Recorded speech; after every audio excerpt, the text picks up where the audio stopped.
할렐루야. 예수 그리스도 이름으로 하나님 말씀 증거하겠습니다. 오늘은 로마서 5장 1절부터 21절까지의 내용을 복음의 우월함이라는 주제로 같이 말씀을 상고하도록 하겠습니다.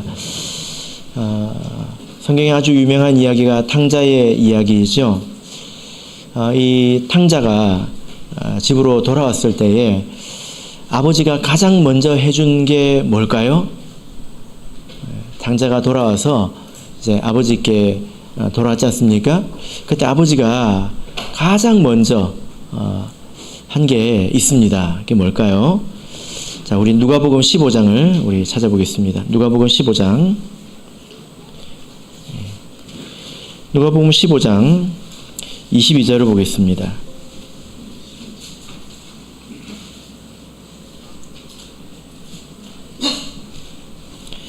누가복음 15장 22절 우리 같이 읽겠습니다.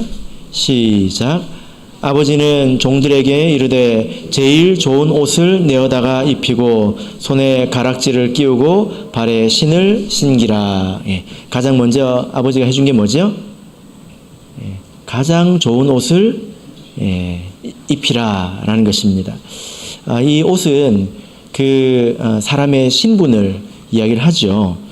이 사람이 올 때에 내가 아버지의 아들이 되지 못한다. 종 중에 하나로 여겨달라. 이렇게 생각을 하고 왔습니다. 그러나 아버지는 그 탕자에게 옷을 지어 입히시죠. 24절을 보시면 이 사람을 탕자를 뭐라고 부르고 있습니까? 이 내 아들은 이렇게 말하고 있습니다. 이 내 아들은 아들로 받아들이겠다는 거죠. 우리는 사실 다 탕자였습니다. 그러나 지금은 하나님께 돌아왔죠. 하나님께 돌아온 우리에게 하나님께서 가장 먼저 주시는 게 뭘까요? 가장 좋은 옷이겠죠. 가장 좋은 옷입니다.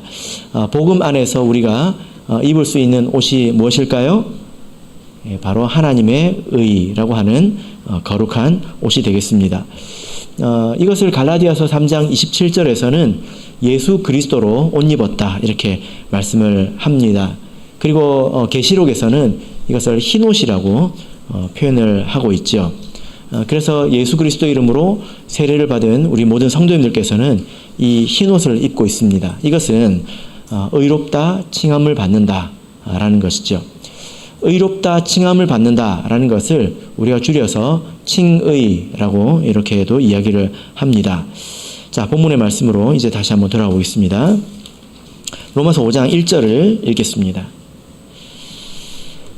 로마서 5장 1절 읽겠습니다. 시작. 그러므로 우리가 믿음으로 의롭다 하심을 얻었은즉 우리 주 예수 그리스도로 말미암아 하나님으로 더불어 화평을 누리자. 우리 로마서 우리가 지금 로마서를 배우고 있는데요. 이 맥락을 간단히 다시 한번 살펴보자면 바울 사도는 처음에 복음이란 이런 것이다 라고 이야기를 해놓고 모든 사람들을 다 정죄했습니다. 이방인을 정죄하고 그리고 유대인들을 정죄하고 그리고 심지어 그리스도인들조차도 다 죄 아래 있다. 우리들조차도 다 죄 아래 있다. 이렇게 이야기를 했습니다. 그리고 나서 믿음으로 하나님의 의를 얻는 이 복음이 예수 그리스도의 십자가로 우리에게 주어진 것을 3장에서 이야기했지요. 그래서 믿음으로 말미암아 우리가 의를 얻는다고 이야기를 했습니다. 로마서 4장에서는 믿음으로 의를 얻는 것이 아브라함을 통해서 확실하다는 것을 우리에게 보여주고 있습니다. 이제 5장에서는 무엇을 이야기하고 있을까요? 제가 복음의 우월함이라고 제가 주제를 붙여봤는데요. 이제 우리가 믿음으로 의롭다 하심을 얻었다면 그러면 이제 그 결과가 무엇이냐? 그것으로 인해서 우리에게 주어진 것이 무엇이냐? 우리가 이 의롭다 하심을 얻었기 때문에 받아 누릴 수 있는 것이 무엇이냐 이것입니다. 그래서 5장을 크게 두 단락으로 나눠 볼 수가 있습니다. 1절부터 11절은 칭의의 결과로서 우리가 누리게 되는 것들, 이 말씀을 보면 6가지 정도 나옵니다. 그리고 12절부터 21절을 보면 이것 또한 그 칭의의 결과인데요. 이것은 좀 비교하는 내용입니다. 어떤 비교인지 조금 이따가 말씀을 드리겠습니다. 자, 그러면 먼저 우리 첫 번째 단락을 보겠습니다. 1절부터 11절까지는 의롭다 하심을 얻었다면 좋은 게 뭐냐? 여러분, 세례를 받고 나서 우리가 예수님을 믿고 또 세례를 받고 우리가 죄사함을 받고 의롭게 되었습니다. 그래서 좋은 게 뭡니까? 예. 기분이 좋습니까?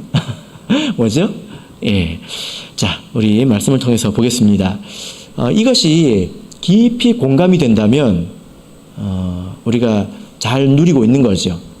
근데 이 말이 무슨 말인지는 알겠는데 잘 모르겠다라면 우리가 조금 더 배워야 될 것 같습니다.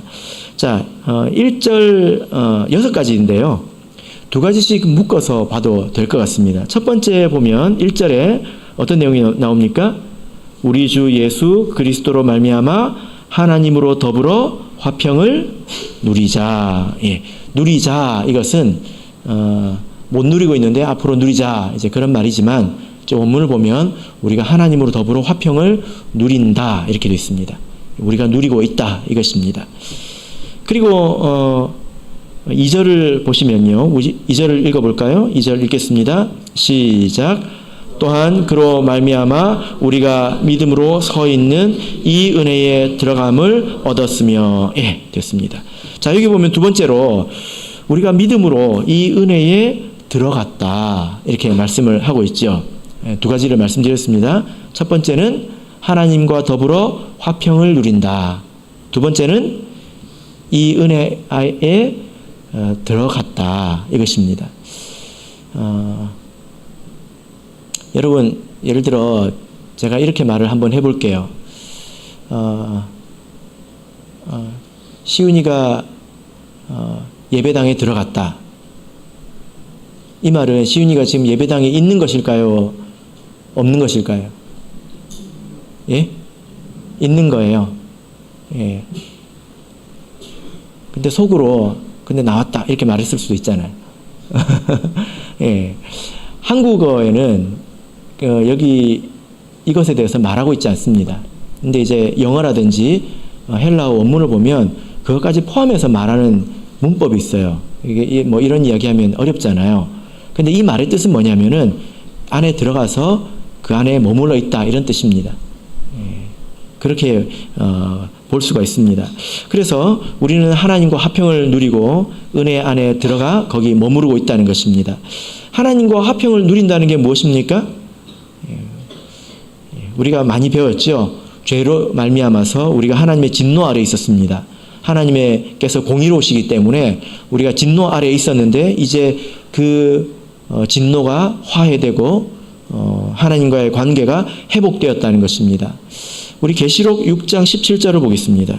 계시록 6장 17절입니다. 계시록 6장 17절 보겠습니다.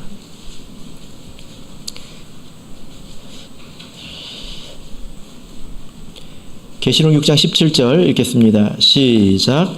그들의 진노의 큰 날이 이르렀으니 누가 능히 서리요. 예. 자, 여기 보니까 진노의 큰 날이 이르렀다. 근데 그 앞에서 누가 감히 서 있을 수 있겠느냐, 이렇게 말을 하고 있습니다. 근데 누가 서 있을 수 있을까요? 7장 9절을 보겠습니다. 7장 9절을 보시면 이 일 후에 내가 보니 각 나라와 족속과 백성과 방언에서 아무라도 능히 셀 수 없는 큰 무리가 흰옷을 입고 손에 종려 가지를 들고 보좌 앞과 어린 양 앞에 서서. 여기 보니까 서 있는 사람이 있죠. 누구입니까? 셀 수 없는 큰 무리입니다. 흰옷을 입고 이렇게 서 있습니다. 이 사람들은 하나님과의 관계가 회복된 사람들이죠. 그래서 하나님의 진노의 큰 날에 아주 큰 진노가 임했지만 그 진노가 나를 향한 것이 아니라는 것을 알고 있습니다. 그래서 하나님 앞에서 이렇게 서 있을 수가 있는 것입니다. 이것은 마치 하나님의 집으로 입양된 것과 같습니다. 입양이 뭔지 아시죠? 자녀가 아닌 사람을 자녀로 드리는 것을 말하지 않습니까? 어떤 사람이 이제 집 밖에서 거지처럼 마음대로 살았습니다. 그런데 어느 날 왕의 집에 입양되었다고 한번 생각해 보십시오. 이제 그러면 걱정이 없겠지요. 이제 먹고 살 걱정도 없고, 그리고 비가 올까 이런 걱정도 없을 것입니다. 추우면 어떡하나, 모기가 많으면 어떡하나 이런 걱정도 없을 것입니다. 그러나 왕의 집에 들어갔다고 하는 것은 그것만 있는 건 아니지 않습니까? 왕의 자녀로서 배워야 되는 것들이 있죠. 왕의 자녀다운 생각, 그리고 말, 그런 행동, 이런 교육과 훈련이 그 안에 또 있다는 것입니다. 우리가 조선시대 역사를 보면 왕이 좋을 것 같은데요. 저보고 하라고 그러면 안 할 것 같아요.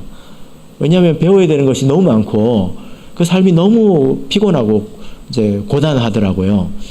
그런 것처럼 우리가 이 하나님과 화평을 누리고 이 은혜 안에 들어와 있다라는 것은 마치 하나님의 집에 입양되어서 들어온 것과 같습니다. 세상에서 누릴 수 없는 그런 평안이 있지만 그러나 하나님의 다스림이 있다는 것입니다. 세상에서 맞지 않은 매를 이 안에서는 맞을 수도 있습니다. 이것이 우리가 은혜 안에 있다라는 말의 의미가 되겠습니다. 자, 그러면 이제 우리 세 번째를 볼까요? 2절 로마서 5장 2절 후반부를 보시면 이 은혜에 들어감을 얻었으며 이후에 뭐라고 말씀하고 있죠? 하나님의 영광을 바라고 즐거워하느니라. 그 다음에 3절 읽겠습니다. 시작. 다만 이뿐 아니라 우리가 환난 중에도 즐거워하나니 이는 환난은 인내를 됐습니다. 자, 여기 보니까 세 번째, 네 번째가 즐거워하는 거예요. 즐거워한다 이렇게 말하고 있습니다. 즐거워하는 게 뭔지 아시죠? 예. 그런데 이 즐거워한다는 말이 원문을 보면 자랑한다라고 되어 있습니다. 예, 자랑한다. 예. 즐거워하니까 자랑하겠죠. 근데 원래 뜻은 자랑한다는 것입니다. 무엇을 자랑할까요? 예. 여기 보면 하나님의 영광을 바라고 즐거워한다라고 되어 있는데 이 진짜 의미는 뭐냐면 하나님의 영광의 소망을 자랑한다 이렇게 되어 있습니다. 하나님의 영광의 소망을 자랑한다. 그 다음에 우리는 환난 중에도 즐거워한다. 이 말은 우리는 그것을 환난 중에서도 자랑한다는 것입니다. 하나님의 영광의 소망을 환난이 와도 우리는 자랑할 수 있다는 것입니다. 그래서 우리가 하나님의 의를 얻었기 때문에 변화된 것이 뭐냐면 자랑하는 게 생겼다는 거죠. 예, 자랑하는 것이 생겼다라는 것입니다. 세상 사람들은 무엇을 자랑합니까? 예, 세상 사람들은 뭐 이게 어려운 질문은 아니잖아요. 다 알고 있지 않습니까? 세상 사람들은 부귀를 자랑하죠. 예, 부와 귀를 자랑합니다. 뭐 돈, 외모, 능력, 뭐 직업, 뭐 이런 것들이죠. 이런 것들을 자랑합니다. 이런 것을 자랑하는 것은 세상 사람이죠. 이제 중학교에 다니는 저희 딸이 와서 하는 이야기가 뭐냐면 학교에서 어떤 그 책을 읽으라고 해서 읽고 있는데 이게 자기 개발 서적이더라고요. 제가 이렇게 보니까 그 안에 있는 내용이 뭐냐면요. 뭐 성공에 관한 그런 이제 그 그림을 카톡 프사에 놓고 계속 그걸 보면서 자기 암시를 하라는 것입니다. 너는 잘할 수 있어. 너는 될 거야. 막 큰 소리도 치고 화이팅! 하고 계속 자기 암시를 하라는 것입니다. 근데 그 카톡 안에다가 뭘 넣어놓겠습니까? 부귀잖아요. 부귀. 돈과 명예와 이렇게 이거잖아요. 예. 세상 사람들은 부귀를 자랑합니다. 근데 우리가 하나님의 의를 얻었다면 그것의 가치를 안다면 우리는 자랑하는 것이 바뀌어야 합니다. 뭘로 바뀌어야 될까요? 하나님의 영광의 소망을 자랑해야 되겠죠. 그러면 여기서 말하는 이 영광의 소망이 뭘까요? 예, 사실 우리가 믿음 안에서 자랑할 것이 많죠. 그러나 이렇게 말할 수 있겠습니다. 골로새서 1장 27절을 보겠습니다. 골로새서 1장 27절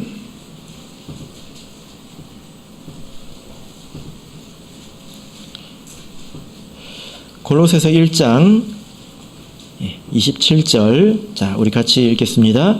시작. 하나님이 그들로 하여금 이 비밀의 영광이 이방인 가운데 어떻게 풍성한 것을 알게 하려 하심이라. 이 비밀은 너희 안에 계신 그리스도시니 곧 영광의 소망이니라. 예. 그래서 여기서 보니까 영광의 소망이 무엇이냐? 우리 안에 계신 그리스도시다. 이렇게 말씀을 하고 있습니다. 그러니까 지금 바울 사도가 내가 지금 자랑한다. 지금 현재 자랑하고 있다. 무엇을 자랑하고 있다는 것입니까? 우리 안에 있는 그리스도를 자랑한다는 것입니다. 하나님의 자녀가 되었다면 가치관이 바뀌어야죠. 그죠? 자랑하는 것이 바뀌어야 되지 않겠습니까? 또 자랑하는 것이 없다면 자랑할 것이 또 생겨야 옳지 않습니까? 우리가 이렇게 살아가면서 참된 즐거움이나 또 인생의 목표를 찾았다면 이것은 정말로 좋은 일이죠. 그만큼 좋은 것이 어디 있을까요? 그렇지 않습니까? 우리가 그때 비로소 이제 인생다운 인생을 살 수가 있는 것 아니겠습니까? 갈라디아서 6장을 보겠습니다. 갈라디아서 6장 14절을 보겠습니다. 자랑한다고 하는 것은 이런 삶을 말하지요. 갈라디아서 6장 14절 갈라디아서 6장 14절 읽겠습니다. 시작. 그러나 내게는 우리 주 예수 그리스도의 십자가 외에 결코 자랑할 것이 없으니 그리스도로 말미암아 세상이 나를 대하여 십자가에 못 박히고 내가 또한 세상을 대하여 그러하니라. 예. 자, 여기 보니까 내가 그리스도 외에는 자랑할 것이 없다. 그래서 그리스도로 인해서 세상이 나에 대해서 십자가에 못 박혔다. 이것은 세상이 나에 대해서 죽었다는 것입니다. 그리고 나도 세상에 대하여 십자가에 못 박혔다는 것입니다. 이게 무슨 말일까요? 이게 무슨 의미입니까? 있으나 마나한 것이 됐다는 것입니다.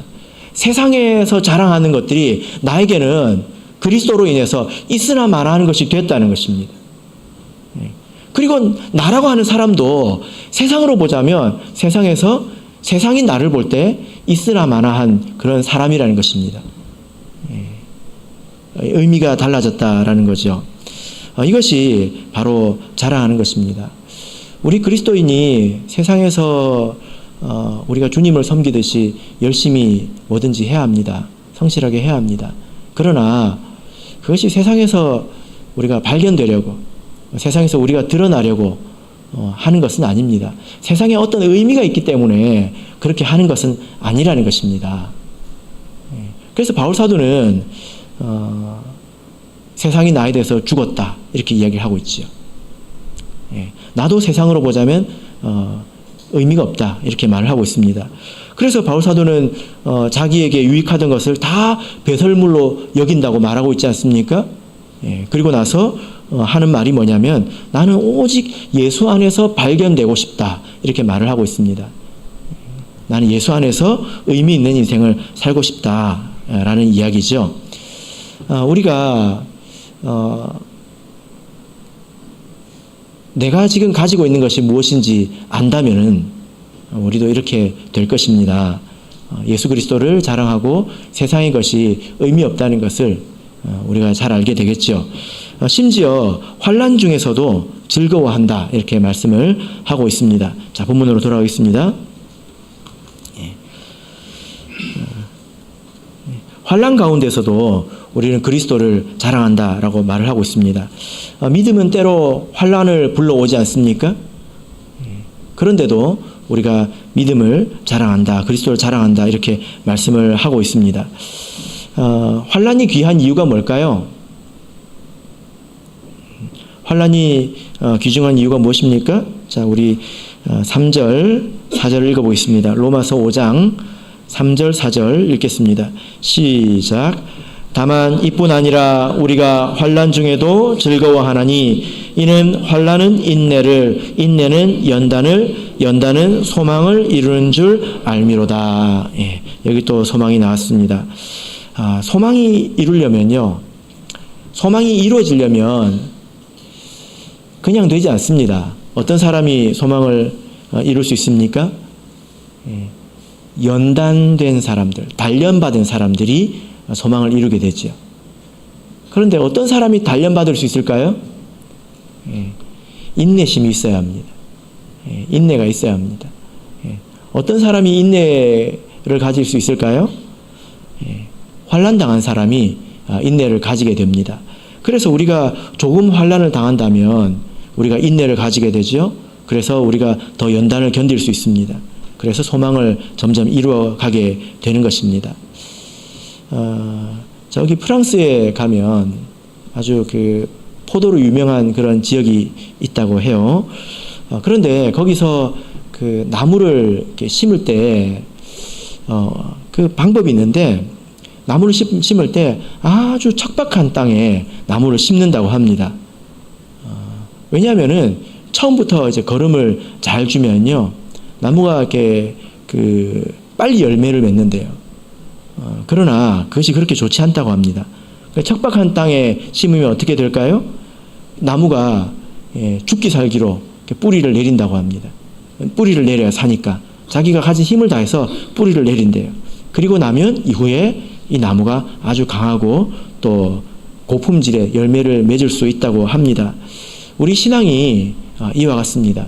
우리가 아무 일도 없고 고통도 없고 그냥 평범하면, 순탄하면 뭐든지 잘 될 것 같지만 그렇지 않아요. 우리는 교만해지기 쉽고 우리는 또 넘어지기 쉽고 그렇습니다. 그리고 우리가 앞으로 장차 겪어야 되는 어떤 많은 일들은 또 준비가 필요한 것들입니다. 그래서 하나님께서 우리를 때로 어려움 가운데, 환난 가운데서 기도하게 만드시고 또 견디게 만드시죠. 그래서 우리가 환난 가운데서도 이것을 즐거워할 수 있다, 이렇게 말씀을 합니다. 5절을 보겠습니다. 5절을 보시면 소망이 부끄럽게 아니함은, 우리가 가진 이 소망은 우리를 앞으로 부끄럽게 하지 않을 것이다, 이렇게 말씀을 하고 있습니다. 우리가 가진 그 소망은 부도수표가 아니라는 거예요. 내가 이것만 믿고 열심히 달려갔는데 나중에 보면 이게 아무것도 아닐 수 있지 않습니까? 여러분 그런 생각 한번 해보셨습니까?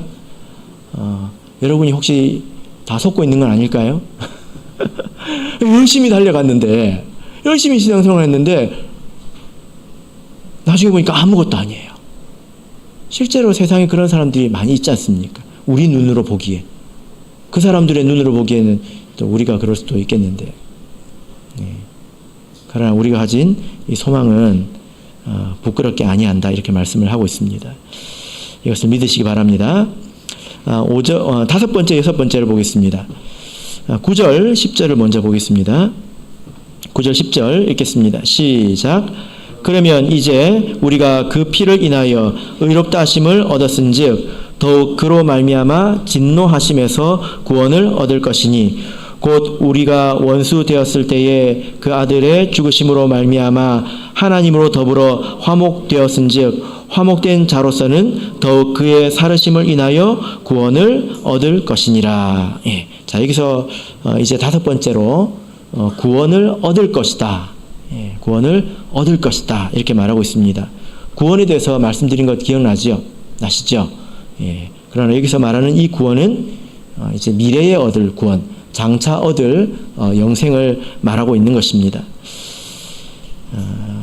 이렇게 우리가 하나님의 의를 얻은 사람이 장차 구원에 들어가게 됩니다. 자, 11절을 보겠습니다. 11절 읽겠습니다. 시작. 이뿐 아니라 이제 우리로 화목을 얻게 하신 우리 주 예수 그리스도로 말미암아 하나님 안에서 또한 즐거워하느니라. 마지막으로 하나님 안에서 즐거워한다, 이렇게 말씀을 하고 있습니다. 그래서 여러분, 이 말씀을 우리가 읽었는데요. 이 세상에는 복음보다 나은 것이 없습니다. 무엇이 우리로 하나님 앞에서 설 수 있게 만들까요? 여러분, 내가 지금부터 돈을 많이 벌어가지고 100억이 생기고 1000억이 생기면 내가 하나님 앞에 설 수 있을까요? 아니면 내가 지식을 많이 쌓아서 노벨상을 탄다면, 그래서 세상에서 견줄 수 없는 사람이 된다면 하나님 앞에서 설 수 있을까요? 성경에서는 그것이 먼지보다 가볍고 증기와 같다라고 이렇게 말하고 있습니다. 그런 것이 우리를 하나님 앞에서 서게 하지 못합니다. 복음이 우리를 하나님 앞에서 서게 만들지요. 그리고 우리가 이 복음을 잘 이해했다면 이것은 우리 삶을 아주 분명하게 만들어줍니다. 무엇이 중요하고 무엇이 중요하지 않은지를 다 알게 해줍니다. 그리고 이 복음으로 우리가 소망을 얻을 수 있습니다. 또 고통도 견딜 수 있습니다. 그래서 내가 신앙생활을 하면서 내가 예수님을 믿는 것이 뭐가 좋은가, 이걸 말할 수 있어야 될 것 같아요. 그냥 천국 가는 거, 그러면 그 말은 현재는 고통이라는 거지 않습니까? 예수님 꼭 믿어야 돼요. 왜 그러면? 천국 가야죠. 지금은요, 힘들어요. 그거 아니겠습니까? 그러나 여기서 보면 바울 사도는 지금 현재 우리가 누리는 것들도 많이 말하고 있습니다. 우리는 은혜 안에 있습니다. 그래서 여러분 각자의 삶의 경험으로, 삶의 언어로 이것을 전할 수 있는 그런 삶을 살아가시기를 진심으로 바랍니다. 이런 그 기쁨과 즐거움이 세상에서 주는 그런 짜릿한 쾌락과는 조금 다르죠. 그죠? 예. 자, 이제 12절부터 21절까지를 보겠습니다. 이 부분은 조금 읽기가 어렵지만 좀 쉽게 이해를 해보겠습니다. 여기서는 이제 아담과 예수를 비교하고 있습니다. 비교한다고 했잖아요. 아담과 예수를 비교하고 있는데 그냥 예수님과 아담을 비교하는 것이 아니라 좀 다른 차원에서 비교를 하고 있습니다. 여러분, 우리가 지금 사는 이 세상을 보면요, 참 신기한 게 있어요. 그게 뭐냐면은, 뭐가 신기할까요? 뭐가 신기하냐면 모든 사람이 다 죄가 있어 보인다는 것입니다. 한번 생각해 보십시오. 이런 것들을 이제 보편적이다, 이렇게 표현을 합니다. 여러분, 제가 방금 한 이 말을 우리 그리스도인만 인정할까요? 그럴까요? 안 그래요. 성경을 읽지 않은 그런 일반적인 사람들조차도 이렇게 생각하고 있습니다. 세상에는 굉장히 사상적으로 또 종교적으로 다양하지 않습니까? 굉장히 많은 종류가 있거든요. 굉장히 많은 철학이 있고, 그 사람들하고 제가 직접 대화를 해본 것은 아니지만 그 사람들이 한 말 속에 보면 이것을 다 전제하고 가고 있습니다. 그게 뭘까요? 아무리 훌륭한 사람이라도 잘못이 없는 사람이 없다는 것입니다. 그래서 길 가는 사람 잡아놓고 그 사람이 배움이 있든지 배움이 없든지 한번 물어보세요. 당신이 제일 세상에서 존경하는 사람이 누굽니까? 이순신이요. 그럼 이순신은 태어나서 죽을 때까지 잘못을 한 번도 안 했을까요?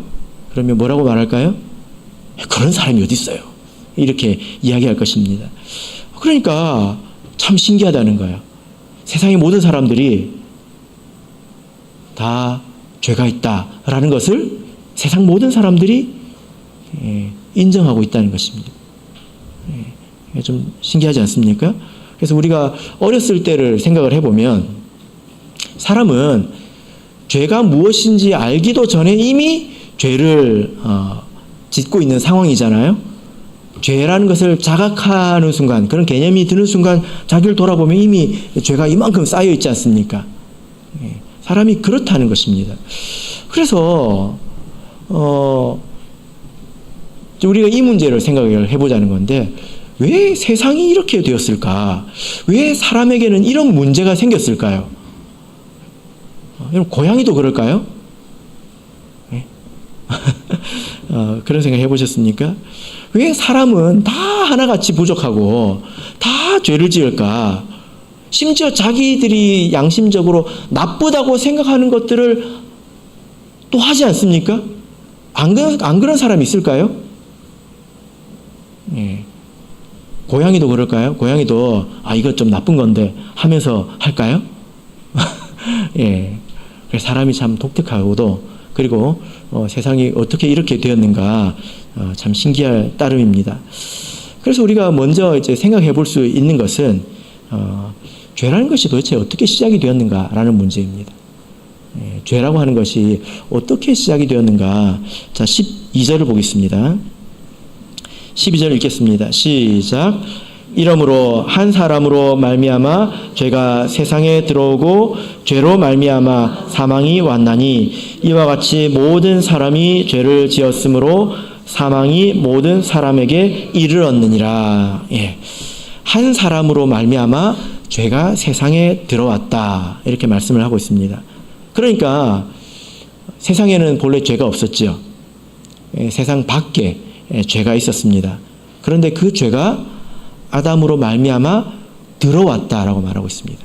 죄라는 것이 없었는데 이 세상 속에서 생긴 것이 아닙니다.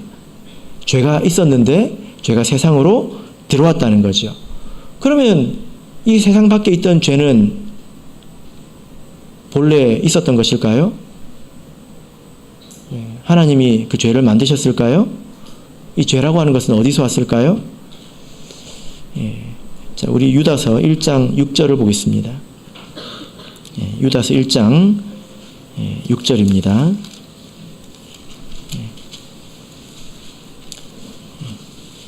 유다서 1장 6절. 우리 같이 읽겠습니다. 유다서 1장 6절 읽겠습니다. 시작.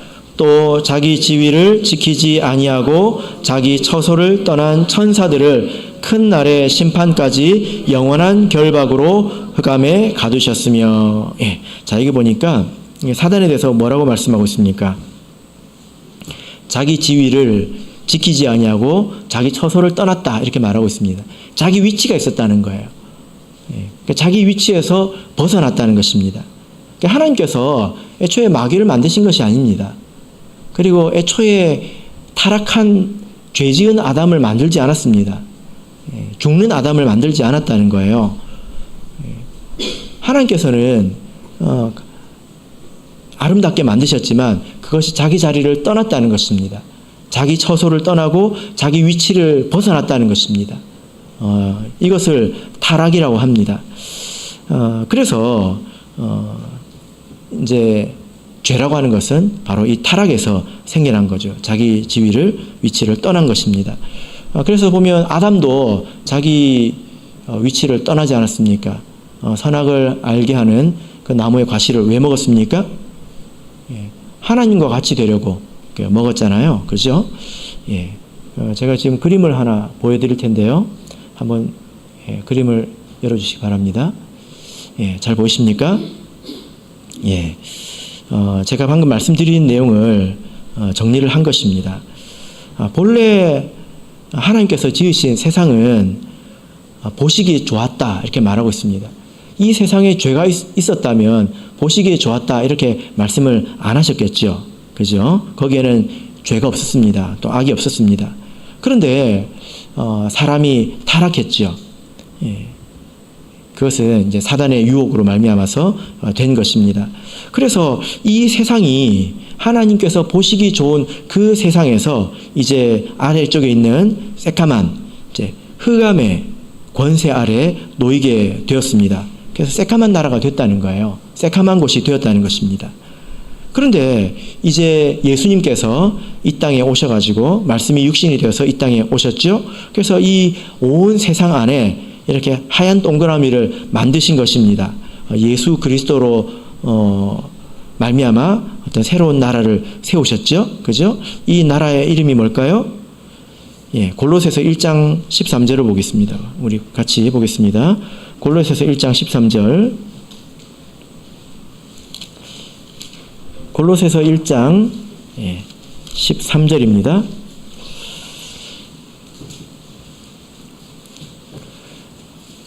골로새서 1장 13절. 자, 우리 같이 읽겠습니다. 시작. 그가 우리를 흑암의 권세에서 건져내사 그의 사랑의 아들의 나라로 옮기셨으니. 흑암의 권세. 권세가 있다고 하는 것은 지배하고 있다는 것인데 이것도 사실은 나라이지요. 그러나 사단의 나라를 성경에서 나라라고 하지는 않습니다. 여기서 보면 그 흑암의 권세에 있는 이 세상을 안에서 하나님의 나라가 이렇게 세워졌다는 것입니다. 그래서 지금 우리가 사는 이 세상을 이렇게 보자면 이 세상은 색깔이 두 가지밖에 없어요. 검은색이 아니면 흰색인 거죠. 그죠? 이 세상에는 나라가 두 개밖에 없습니다. 여러분 전 세계에 나라가 몇 개 있는지 아십니까? 200 몇 개가 아니고 두 개밖에 없다고요. 두 개. 그죠? 두 개밖에 없다는 것입니다. 하나님의 나라와 사단의 나라가 되겠습니다. 이 두 나라를 지금 오늘 5장에서 비교를 하는 것인데요. 여러분 이런 관념을 가지고 우리가 살아가야 합니다. 이런 생각을 우리가 하고 살아야 된다는 것입니다. 여러분 지금 세계 전쟁이 있죠. 어디가 있습니까? 러시아하고 우크라이나하고 전쟁을 하고 있지 않습니까? 세상적으로 잘잘못이 있을 수 있는데요. 두 나라가 원수처럼 싸우고 있습니다. 두 나라의 대통령이 예를 들어 죽었다 치면 서로 다른 곳에 갈까요? 원수니까 다른 곳에 갈까요? 아니겠지요. 그렇지 않다는 것입니다. 그래서 우리가 영적인 관점에서 이 세상을 우리가 바라볼 줄 알아야 된다는 거예요. 그리고 내가 어디에 있는지 알아야 된다는 것입니다. 여러분은 지금 어디에 있습니까? 검은색 안에 있습니까? 아니면 흰색 안에 있습니까? 검은색에서 흰색으로 들어가려면 어떻게 해야 됩니까? 세례를 받아야 합니다. 그죠? 그래서 우리는 사랑의 아들의 나라 안에 있는 거죠. 자, 세상이 지금 어떻게 이렇게 되었으며 이 두 나라의 가장 큰 특징은 무엇인가? 이것을 5장에서 비교를 하고 있는 것입니다. 12절을 다시 한번 보겠습니다. 로마서 5장 12절. 로마서 5장 12절. 자, 읽겠습니다. 시작. 이러므로 한 사람으로 말미암아 죄가 세상에 들어오고 죄로 말미암아 사망이 왔나니 이와 같이 모든 사람이 죄를 지었으므로 사망이 모든 사람에게 이르렀느니라. 자, 여러분 이 말씀을 우리가 이제 어느 정도 이해했습니다. 한 사람으로 말미암아 죄가 세상에 들어왔다. 그리고 그 죄 때문에 사망이 왔다. 이렇게 말씀을 하고 있죠. 그리고 이와 같이 그것처럼 모든 사람이 죄를 지으니까 이제 모든 사람이 죽게 되었다. 보통 이렇게 이해를 합니다. 그런데요, 이 말씀이 그 뜻이 아니에요. 이 말씀이 뜻하는 게 뭐냐면 모든 사람이 죄를 지었다 이렇게 말하고 있습니다. 이미 죄를 지었다 이렇게 말씀을 하고 있습니다. 그래서 이것은요, 해석할 수 있는 여지가 없습니다. 모든 사람이 이미 다 죄를 지었다 이렇게 말하고 있습니다. 여기 말하는 모든 사람에는 갓난아기가 포함이 될까요? 안 될까요? 포함이 됩니다. 그도 사람이라면. 그죠? 그래서 이 말씀이 말하는 게 뭐냐면 아이가 부모의 죄를 물려받았다. 이런 게 아니라 그가 범죄했다. 이렇게 말하고 있는 것입니다. 태어나서 아무 일도 행하지 않은 아이가, 아무 생각도 하지 않은 아이가 범죄했다. 이렇게 말하고 있습니다. 이게 이 말씀의 뜻입니다. 그럼 우리가 이걸 어떻게 이해를 할 수 있을까요? 이해를 할 수 없으면 그냥 받아들이면 되겠죠. 그죠? 그러면 제일 속 편합니다. 받아들이면 됩니다. 근데 성경에 보면 이와 같은 그 말씀들이 이미 이제 많이 있거든요. 한번 이제 볼까요? 로마서 3장 23절을 보겠습니다. 로마서 3장 23절.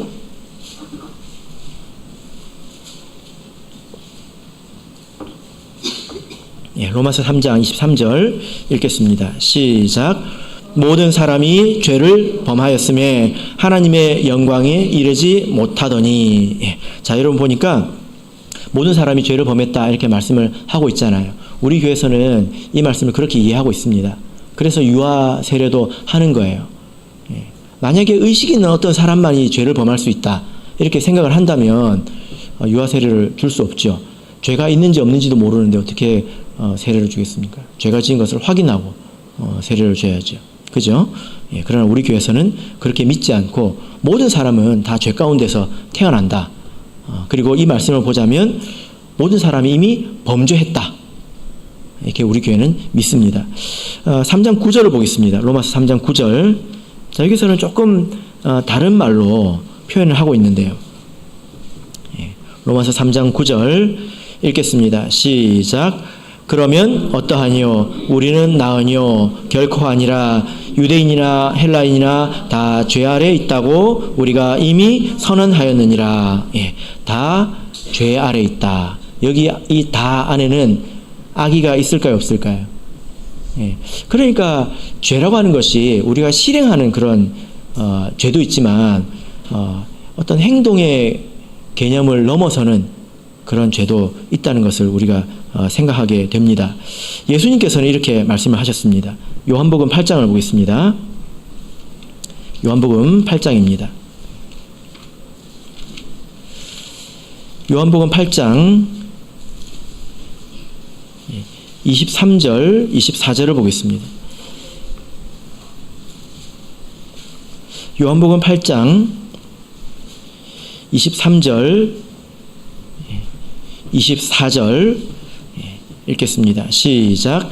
예수께서 가라사대 너희는 아래서 났고 나는 위에서 났으며 너희는 이 세상에 속하였고 나는 이 세상에 속하지 아니하였느니라.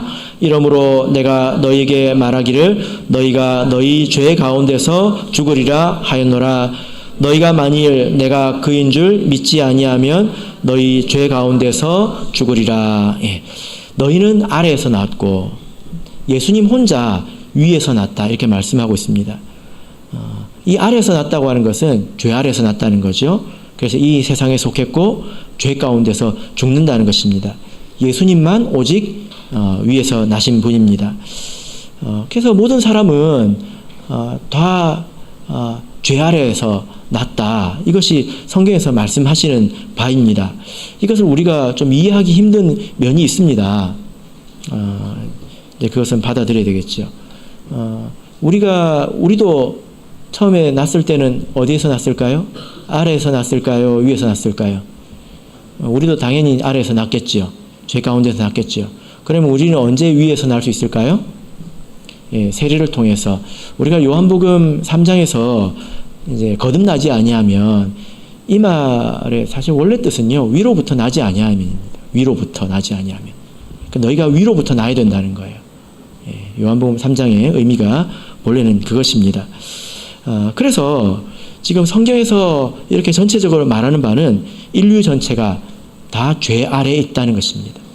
다 흑암의 권세 아래에 있다는 거죠. 각 사람이 자기가 죄를 짓기도 전에 죄가 있다고 그러면 우리가 좀 받아들이기 힘들잖아요. 그죠? 그러나 이것이 성경에서 말씀하는 것입니다. 우리가 이해를 하려고 노력할 필요도 있고 또 받아들이려고 노력할 필요도 있습니다. 사실 이것과 정반대, 거울처럼 완전히 반대로 되는 것이 우리의 구원입니다. 여러분, 우리가 예수님의 몸이지 않습니까? 몸이 몇 개죠? 하나죠. 그죠? 사실은 세상도 하나의 몸입니다. 이게 완전히 맞는 비유는 아니지만 이렇게 한번 생각해 보시고, 아니면 그냥 못 들은 걸로 해주십시오. 사람이 지금 이렇게 수조개의 세포로 이루어졌다고 하잖아요. 근데 이게 세포가 얼마마다 한 번씩 완전히 바뀐대요. 얼마나 걸리는지 모르겠습니다. 몇 개월이라고 하기도 하고, 몇 년, 예를 들어 3년 걸린다고 한번 생각해 보십시다.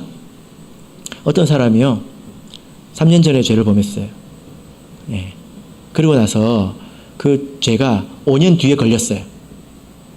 곤장을 100대를 맞았는데 그 몸에 있는 그 세포 전체 다 사실 자기는 한 게 아무것도 없잖아요. 그죠? 이게 완전히 맞는 말은 아닌데요. 제가 한 몸이라는 것을 말씀드리려고 이렇게 한 것입니다. 우리의 구원도 사실은 한 몸이기 때문에 이루어지는 것이고요. 예, 그리고 세상에 대한 판단도 사실은 하나의 몸으로서 이루어진다는 것입니다. 이렇게 생각을 해보시면 어떨까 싶어서 말씀을 드려봤습니다. 우리가 신앙생활을 할 때 이것은 영적인 것이고 그리고 우리 시간과 공간을 초월한 문제가 있기 때문에 때로 어떤 문제는 받아들일 수밖에 없는 문제도 있습니다. 창세전에 우리를 택하셨다. 이걸 우리가 확인할 수 있을까요? 그래서 예스 아니면 노라고 판단할 수 있을까요? 그럴 수 없는 문제가 성경 안에 있다는 거죠. 그래서 성경에서 하시는 말씀을 우리가 받아들이는 것이 더 좋겠다 이런 생각이 듭니다. 자, 이제 14절을 보겠습니다. 로마서 5장 14절입니다. 로마서 5장 14절. 자, 읽겠습니다. 시작. 그러나 아담으로부터 모세까지 아담의 범죄와 같은 죄를 짓지 아니한 자들 위에도 사망이 왕노릇하였나니 아담은 오실 자의 표상이라. 지금부터 이제 아담으로 인해서 흑암의 권세의 나라가 이루어졌잖아요. 아담의 타락으로 인해서 아담의 구원은 별개의 문제이고 아담으로 인해서 이 세상에 한 나라가 이루어진 것처럼 이런 뜻입니다. 아담이 한 것과 같은 일을 예수님이 이 땅에 오셔서 하셨다. 아담은 오실 자, 곧 예수 그리스도의 표상이다. 이렇게 말씀을 하고 있습니다. 그래서 이 세상에는 두 나라가 있는데 한 나라는 아담으로 인해서 이루어진 것이고 한 나라는 예수로 말미암아 이루어진 것입니다. 이 두 나라를 비교하고 있는 거예요. 여러분은 어느 나라에 살고 계시죠? 대한민국 그러면 안 되죠. 사랑의 아들의 나라이죠. 이 나라의 가장 큰 특징에 대해서 이제 비교하면서 말씀을 할 겁니다. 15절 보겠습니다. 15절 읽겠습니다. 시작. 그러나 이 은사는 그 범죄와 같지 아니하니 곧 한 사람의 범죄를 인하여 많은 사람이 죽었은즉 더욱 하나님의 은혜와 또는 한 사람 예수 그리스도의 은혜로 말미암아 선물이 많은 사람에게 넘쳤으리라. 예. 자, 지금 이 두 나라를 비교하고 있는데 어떻게 설립이 되었는지를 비교하고 있습니다. 이 흑암의 나라는 어떻게 설립이 되었습니까? 예, 죄를 범해서 세워진 나라입니다. 하나님의 그 아들의 나라는 어떻게 세워졌습니까? 예, 범죄로 인해서 세워진 게 아니죠. 예, 은혜로 말미암아 세워졌다라고 말하고 있습니다. 예수 그리스도의 값없는 희생으로 세워진 나라다. 예, 우리는 존귀한 곳에 있죠. 자, 16절 읽겠습니다. 또 어떻게 비교를 하고 있을까요? 읽겠습니다. 시작. 또 이 선물은 범죄한 한 사람으로 말미암은 것과 같지 아니하니 심판은 한 사람을 인하여 정죄에 이르렀으나 은사는 많은 범죄를 인하여 의롭다 하심에 이름이라. 예. 자, 여기서는 또 두 나라를 비교하고 있는데 이제는 결과가 다르다. 이 나라에서 맞이할 결과와 이 나라에서 맞이하는 결과가 다르다는 것입니다. 이 흑암의 나라에서는 아담의 범죄로 인해서 주어진 몸에서는 정죄와 심판이 이루어진다 라고 말하고 있습니다. 그러나 예수님을 통해서 우리에게 주어진 것은 의롭다 하심이다 이렇게 말씀을 하고 있죠. 각 나라에서 얻을 수 있는 게 다르다는 거예요. 자, 17절을 보겠습니다. 17절 읽겠습니다. 시작. 한 사람의 범죄를 인하여 사망이 그 한 사람으로 말미암아 왕노릇하였은즉 더욱 은혜와 의의 선물을 넘치게 받은 자들이 한 분 예수 그리스도로 말미암아 생명 안에서 왕노릇하리로다. 예. 자, 여기 보니까 이 두 나라에 다 왕노릇하는 게 있다는 것입니다. 지배하는 게 있다는 거예요. 예. 흑암의 나라에서는 무엇이 왕노릇할까요? 범죄를 인하여 사망이 왕노릇하고 있다라고 말하고 있습니다. 이게 뭐냐면은 죄가 사람들을 지배하고 있다는 것입니다. 죄에서 사람들이 벗어나지 못하고 그래서 사망이 그들을 꼭 누르고 있다는 것입니다. 그러나 이 사랑의 아들의 나라에서는 무엇이 왕노릇하고 있습니까? 의의 선물을 넘치게 받은 자들이 생명 안에서 왕노릇한다. 여러분 이 말이 무슨 뜻일까요? 생명 안에서 왕노릇한다. 이게 무슨 뜻일까요? 자기를 다스린다는 것입니다. 왕노릇한다고 하는 것은 지배한다는 거죠. 자기 자신을 스스로 다스려가면서 산다는 거예요. 우리가 하면 안 되는 것들, 이런 생각이 있지 않습니까? 하고 싶은데 하면 안 된다고 생각하는 것들, 그런 것들을 하지 않으면서 사는 것을 말합니다. 이것이 왕노릇이죠. 자기가 자기 몸을 다스리는 것을 말합니다. 그래서 이 사랑의 아들의 나라에서는요, 이런 사람들이 우리가 되어가는 것입니다. 그래서 두 나라를 이렇게 비교를 하고 있는데 가장 큰 특징이 무엇입니까? 세워진 과정도 다르고 그리고 주어진 것도 다른데 그 안에 있는 사람들이 하는 게 다르다는 거예요. 우리로서는 그게 가장 이제 우리가 해야 될 것이니까 이게 중요하지 않습니까? 하나님의 나라의 백성으로서 제일 중요한 게 뭘까요? 뭘까요? 말씀으로 자기를 다스리는 것입니다. 말씀에 순종하는 것입니다. 그리고 그것으로 자기를 책망하고 그렇게 변해가는 것이 가장 중요하다는 것입니다. 교회 오는 게 전부가 아니라는 거예요. 교회 오는 게 끝이 아니라는 것입니다. 교회 오는 시간이 얼마나 됩니까? 우리 교회 와서 말씀을 배우면 그 말씀을 가지고 살아가는 것입니다. 물론 우리가 처음부터 말씀대로 다 살 수는 없죠. 부족함이 있으니까. 하나님의 인도하심이 있지 않습니까? 그러면 그 시간이 가면 갈수록 점점 나아진다는 것입니다. 5년 지나면 좀 나아져야 되지 않을까요? 신앙생활 5년 했으면. 여러분 한번 생각해 보십시오. 5년 전과 5년 후 지금 한번 비교해 보십시오. 나아져야 정상입니다. 그래서 이 나라에서 그 사람들로 보자면 가장 중요한 것은 생명 안에서 왕노릇하는 것이다 라는 것입니다. 18절부터 21절까지는 이것을 다시 한번 이제 반복을 하고 계신데요. 먼저 의롭다 하시는 것이 있고 그리고 의롭게 되는 것이 있다는 것입니다. 19절을 우리 읽어보겠습니다. 18절 19절 다시 한번 읽어보겠습니다. 이 두 말씀이 같은지 다른지 한번 보십시오. 18절 19절 읽겠습니다. 시작. 그런즉 한 범죄로 많은 사람이 정죄에 이른 것 같이 의의 한 행동으로 말미암아 많은 사람이 의롭다 하심을 받아 생명에 이르렀느니라. 한 사람의 순종치 아니함으로 많은 사람이 죄인 된 것 같이 한 사람의 순종함으로 하심으로 많은 사람이 의인이 되리라. 이 두 말씀이 같은 말일까요? 다른 말씀일까요? 의의 관점에서 보자면요. 여러분 생각을 하면서 한번 읽어보십시오. 18절에서는 우리가 의롭다 하심을 받았습니다. 그런데 19절에서 보면 의인이 되리라고 했습니다. 될 것이다. 우리가 의인인데 무슨 의인이 됩니까? 그래서 18절은 칭의를 말하고요. 19절은 생명 안에서 왕노릇하는 것을 말합니다. 하나님께서 하나님의 의로 여러분들을 탁 입혀주셨으면 그 안에서 열심히 자기 몸을 닦아야 된다는 거예요. 우리의 의로 천국 가는 것은 아닙니다. 그러나 그 안에서 무엇을 하고 있을 거냐 말입니다. 하나님 말씀으로 자기를 그 안에서 열심히 닦아야 된다는 것입니다.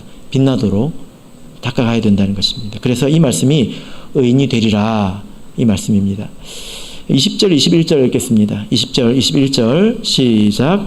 율법이 가입한 것은 범죄를 더하게 하려 함이라. 그러나 죄가 더한 곳에 은혜가 더욱 넘쳤나니 이는 죄가 사망 안에서 왕노릇한 것 같이 은혜도 또한 의로 말미암아 왕노릇하여 우리 주 예수 그리스도로 말미암아 영생에 이르게 하려 함이니라. 율법이 가입한 것은 하나님께서 법을 왜 주셨을까요? 여러분, 그 십계명을 주시기 전에 살인은 죄가 아니었을까요? 당연히 아니겠죠. 그죠? 하나님께서 선악과를 주시기 전에 그걸 왜 주셨을까요? 그 전에 하나님처럼 되려고 하는 건 죄가 아니었을까요? 하나님이 그렇게 주신 것은 죄가 죄로 드러나게 하려고 주신 것입니다. 죄가 죄라는 것을 드러나게 하시려고. 이 말씀이 그 뜻이죠. 범죄를 더하게 하려 함이라. 이 말은 율법이 가입한 것을 통해서 죄가 죄로 드러난다는 것입니다. 이것은 흑암의 나라에도 마찬가지고 우리 사랑의 나라 안에도 마찬가지입니다. 우리 성도들이 이 말씀을 가지고 죄를 당연히 더 짓지는 않겠죠. 우리는 사실 이미 죄가 충분합니다. 우리가 말씀을 배우는 것을 통해서 우리 속에 말씀이 더해지면 사실 죄가 더해지는 것과 같은 효과가 있죠. 내가 말씀을 이제 깨달아가면서 어떻게 됩니까? 내 속에 있는 죄들이 더 드러나게 되지 않습니까? 그죠?